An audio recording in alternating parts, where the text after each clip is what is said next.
పథకాలు వస్తాయి కానీ మిగతా మిగతా వీటి మీద మిగతా వస్తువుల మీద ఎక్కువ బా ఎక్కువ ఎక్కువ రేటు పెంచుతారంటారా?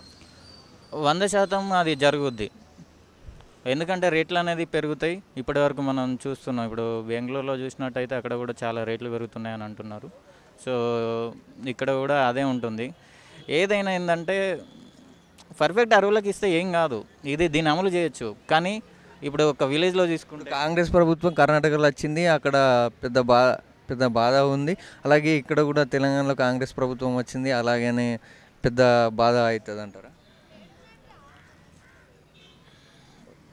అలా ఏం లేదు, కాకపోతే కొంచెం ఎఫెక్టింగ్ అయితే ఉంటుంది. అంటే మెయిన్గా ఏంటంటే ఏదో పథకాలు ఇస్తారని కూడా వాస్తవానికి మన కాంగ్రెస్ను గెలిపించలే.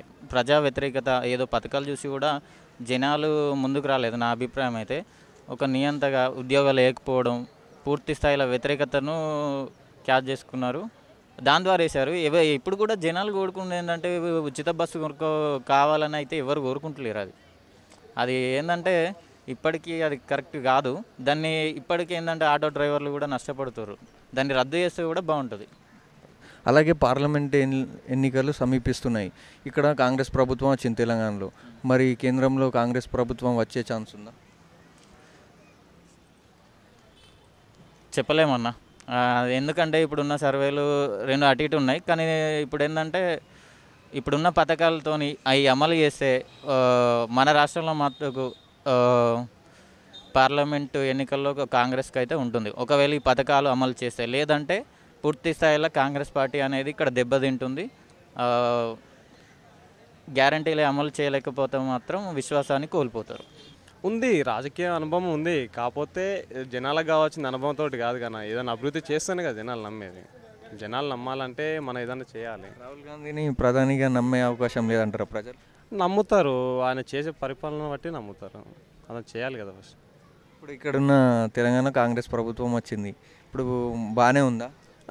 ఇప్పటికాడికి బాగానే ఉంది, ఇకపైనే ఉంది కదా. ఇంకా మనకి ఇంకా స్టార్ట్ అయ్యి 2 months అవుతుంది. ఇంకా 5 సంవత్సరాలు చూడాలి కదా గవర్నమెంట్ ఫామ్ కూడా. గ్యారంటీలు పథకాలు అమలు అవుతాయా? కష్టము, కాకపోతే చేస్తా అంటే చేసే ప్రజల మీదనే ఒత్తిడి కదన్న. 6 గవర్నమెంట్ గ్యారంటీలు చేయొచ్చు, కానీ ప్రజల మీద అయితే ఒత్తిడి ఖచ్చితంగా పడుతుంది కదా. ఒత్తిడి గురించి 6 గ్యారంటీలు అమలు కావు. ఇప్పుడు మన చూసే రేట్లకు పెరుగుతలేవా? ఇంత ముందుకున్నాక ఇప్పటికి చాలా పెరిగినాయి కదా. ఇప్పుడు అదే ఇప్పుడు చేసిన 2 అయితే చేసారు కదా. ఇప్పుడు దానివల్ల వచ్చేది ఏందో తెలుస్తుంది కదా.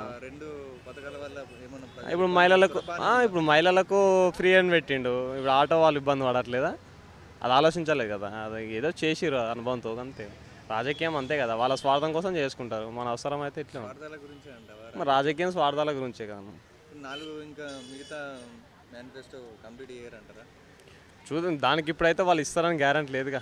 వాళ్ళు చెప్పారు గెలువనైతే గవర్నమెంట్ ఫామ్ అయింది, కానీ అది ఇచ్చినంత వరకు ఇస్తలేరని కూడా అడగడానికి కూడా ఎవరు రారు కదా. గెలిచిందే అయిపోయింది అంతే. మళ్ళీ 5 ఏళ్ళ తర్వాతనే వాళ్ళు మనకు వాడికి రావాల్సిందే.